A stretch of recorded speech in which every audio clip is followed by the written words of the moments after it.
Okey, bismillahirrahmanirrahim. Assalamualaikum warahmatullahi wabarakatuh. Saya Cikgu Sakinah dan ini rakan saya. Saya Cikgu Afika binti Basran. Kami dari Sekolah Menengah Kebangsaan Agama Keningau akan membentangkan inovasi kami yang bertajuk Peredik Master. Peredik Master merupakan bahan bantu mengajar yang digunakan dalam topik jadwal berkala.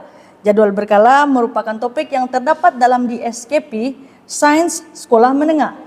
Jadwal berkala diajar seawal di tingkatan 1 dan didalami semasa di tingkatan 4. Namun begitu, terdapat beberapa masalah yang dihadapi oleh pelajar dan guru semasa PDP topik jadwal berkala dilaksanakan. Antara masalah yang dihadapi oleh pelajar dan guru, yang pertama, pelajar merasa sukar untuk memahami dan mengingati sifat-sifat unsur yang terdapat dalam jadual berkala. Kita ada 7 sifat-sifat unsur. Yang pertama adalah nombor proton. Yang kedua, jisim atom relatif, kumpulan dan kala. Kita ada juga sifat logam, sifat oksida, sifat kekonduksian elektrik. Okey, jadi ini adalah 7 sifat-sifat unsur yang perlu difahami dan pelajar perlu mengingati dalam jadual berkala. Oleh itu, kami telah membina sebuah inovasi yang membantu pelajar dan guru untuk lebih memahami dan mampu membantu menyelesaikan masalah pembelajaran dalam subjek sains, terutama dalam bab jadual berkala ini dengan sistematik. Dan inovasi ini dinamakan sebagai Peredik Master.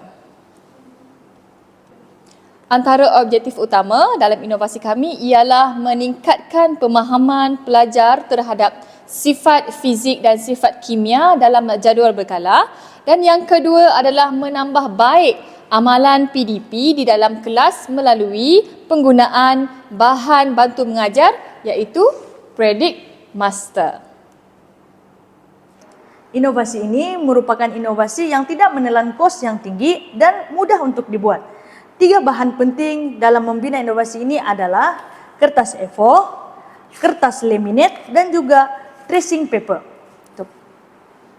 Pertama, guru perlu mencetak jadwal sifat di atas kertas A4 dan juga jadwal unsur di atas kertas tracing paper.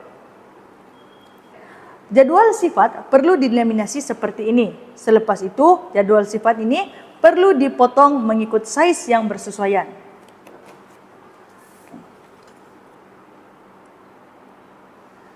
Akhir sekali, kita perlu mengepilkan jadwal sifat seperti ini dengan jadwal unsur terletak di hadapan sekali. Klipkan semua jadwal menjadi seperti ini supaya Peredik Master mudah untuk dibawa kemana saja.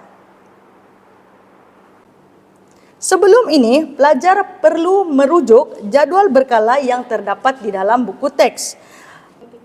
7 perkara yang perlu diketahui pelajar mengenai jadwal berkala ini adalah: pertama, nombor proton. Pelajar perlu tahu bahawa nombor proton meningkat apabila merentasi kala dari kiri ke kanan. Begitu juga dengan yang kedua, iaitu jisim atom relatif. Jisim atom relatif akan meningkat apabila merentasi kala dari kiri ke kanan. Di samping itu, pelajar perlu mengetahui apa itu kala. Kala merupakan susunan unsur secara melintang dan terdapat 7 kala di dalam jadwal berkala. Tambahan pula, pelajar juga perlu mengetahui apa itu kumpulan. Kumpulan adalah susunan unsur secara menegak. Terdapat 18 kumpulan di dalam sebuah jadwal berkala. Okey, selain itu, pelajar juga perlu tahu bahawa dari kiri ke kanan, sifat logam akan berkurang dan dari kiri ke kanan juga berlaku perubahan sifat oksida daripada oksida base kepada oksida asid. Okey, selain itu juga sifat kekonduksian elektrik akan berkurang. Okey, dia akan berkurang merentasi kala dari kiri ke kanan. Ketujuh-tujuh maklumat itu seringkali membuat pelajar berasa keliru dan sukar. Oleh itu, Peredik Master digunakan untuk mengurangkan bebanan kognitif pelajar. Sebagai contoh, jika pelajar ingin mengetahui berkenaan kala di dalam jadwal berkala, pelajar hanya perlu meletakkan jadwal unsur di atas jadwal kala. Guru menggunakan warna yang sama pada baris yang sama menunjukkan kala adalah susunan unsur secara melintang. Terdapat 7 warna digunakan mewakili 7 kala di dalam jadwal berkala. Jika kala ialah susunan unsur secara melintang, maka kumpulan ialah susunan unsur secara menegak. Sebab saya lihat satu kolom ini warnanya sama. Terdapat 18 warna. Jadi ada 18 kumpulan lah kan cikgu? Ya, betul. Terdapat 18 kumpulan di dalam jadwal berkala. Seterusnya, bagaimana pula kita ingin mengetahui sifat unsur di dalam jadwal berkala?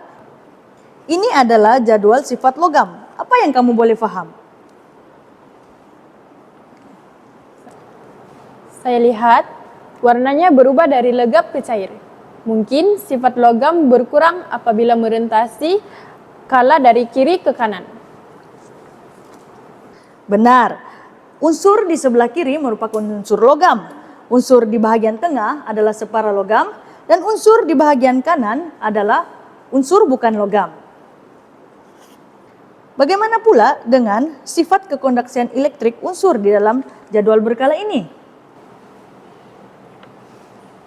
Unsur di bahagian kiri tinggi sifat konduksi elektrik kerana berwarna gelap, manakala di kanan pula kurang sifat konduksi elektrik kerana berwarna cair.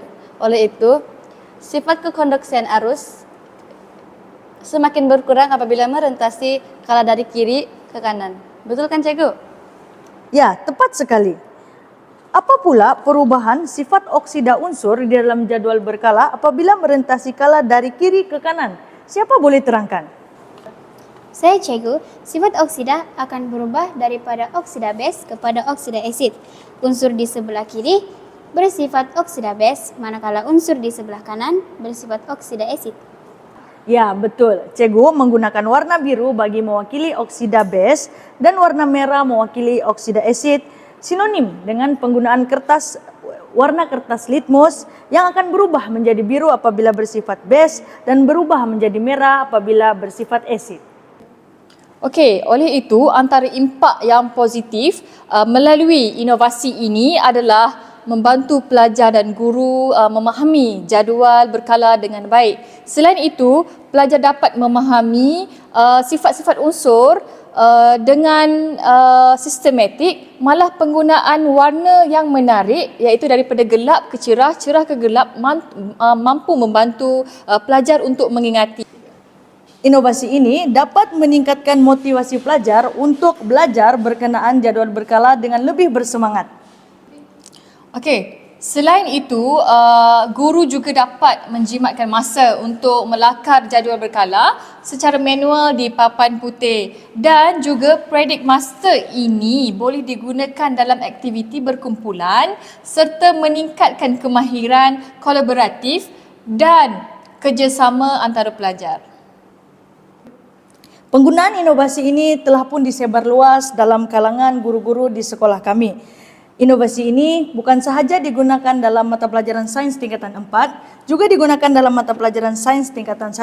Selain itu, inovasi ini juga dapat digunakan dalam mata pelajaran kimia tingkatan 4. Kami yakin inovasi ini akan terus disebar luas dan mampu digunakan di seluruh Malaysia. Jadi itu saja dari kami. Sekian, terima kasih.